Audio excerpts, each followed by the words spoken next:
Hey everyone, welcome back. In this Jira Service Management tutorial, we are going to discuss about the SLAs and how you can configure SLAs within Jira Service Management. We have already covered about knowledge base in detail, so go ahead, watch the previous video, it's really helpful. So if we talk about SLA, what exactly the SLAs are? So in the service project, it's basically service level agreements, right? When we say service level agreement, what is the agreement that organizations basically say, for example, a contact support. If I'm contacting IBM as a premium customer, how or what will be the response time or resolution time for my query or any questions or any problem that might occur in any of the product that I buy from IBM. Okay. So it's more of a service level agreement that happens between the customer and the organization or the company that sells or deploys the product or services, and agree upon what will be the tier that you are agreeing for. For example, if you just sign up for a couple of free tier products, for example, even for the service management, right? So in the free tier, there will be some sort of service, but then that is not on high priority, right? Because you are using the free tier of the application. If you go ahead and move further, then the company will provide you more dedicated support and will have a certain level of agreement that if you raise or if you encounter a problem, then we'll put it on priority and resolve it, right? So that's basically what the service level agreement is. And obviously, if you're watching the Jira service management, you are coming from the service management background. If you're not absolutely new, you already know what SLAs are. If you are new, then obviously you understand whatever I have explained about the SLAs. Okay, so when we talk about SLAs within Jira Service Management, it is very easy to set up the SLAs within Jira Service Management based on the contract or how the SLAs need to be managed for different level of customer. For example, here by default you will see time to resolution, time to first response are already configured. Okay, now if you go and see the details of what exactly goes into the service level agreement, right? So these are the goals. Now within this service level agreement, these are two of the SLAs that have been set, a time to resolution and a time to first response. If I want to create a new SLA, I can click on add SLA here at the top and it will open the SLA window wherein you can go ahead and configure. Okay, but before that, let's go ahead and understand the details of an existing SLA that is there. Okay, so if we talk about time to resolution, okay, this is one of the SLA which has two goals. Let's see what exactly it is. Now here, goals is nothing but the time goal. Okay, so when we say time goal, it's basically what is the goal for resolving a query. Okay, now here you can create a different SLAs for different tier of customers. Okay, for example, time to resolution premium customers, okay, or time to resolution free tier, something like that.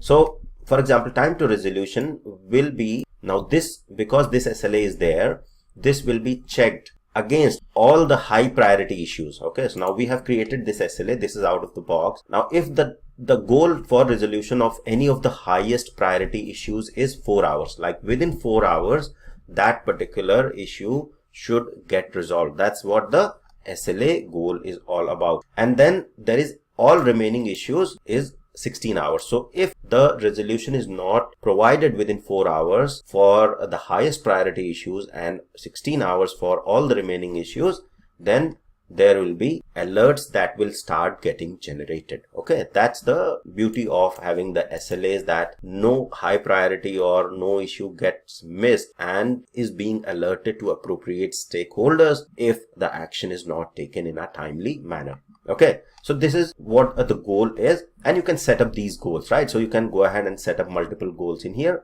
but let's quickly create, and then we'll have the conditions. All right, so what exactly, when this time will get started counting. So obviously when issue is created, and when it will be start counting when resolution is cleared. All right, so there is no resolution and issue is created. That means basically you start counting the time from there.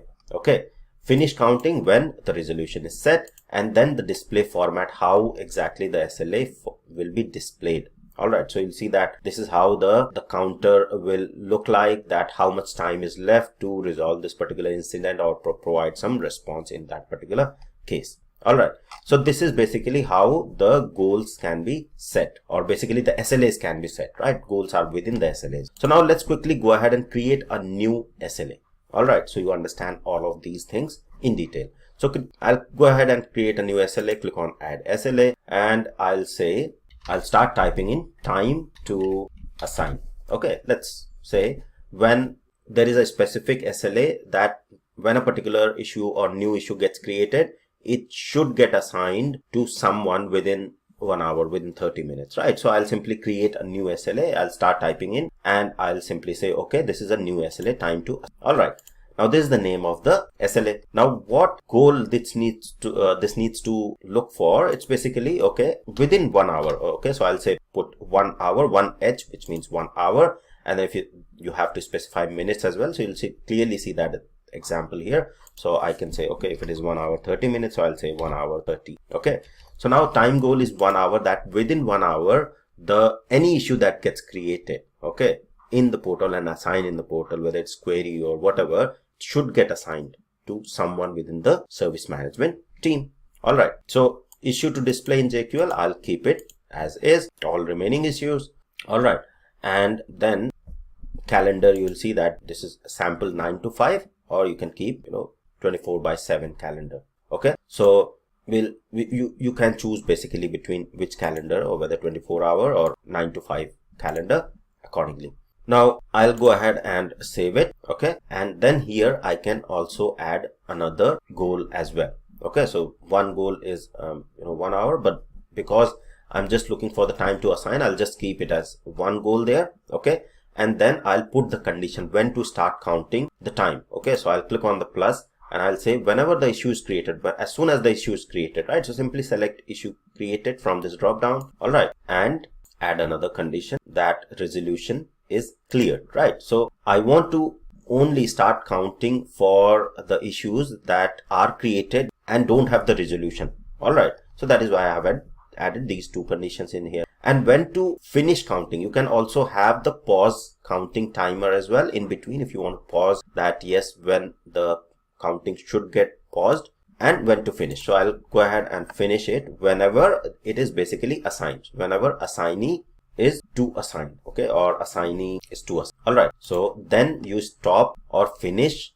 counting that. All right, and then here SLA format, you can decide what format you want to display. Whether you want to display this particular top format or in the hour and minute format. Accordingly, you can go ahead and choose it and then save it. Okay, so I'll go ahead and save it, and then this new SLA time to assign has been saved. All right, which has one goal, because we have just set this 1 hour goal in there, and any issue that gets displayed in here, okay, or that gets created in here will be basically started getting tracked against this. All right, how will it look? So let's quickly go ahead and create one particular issue.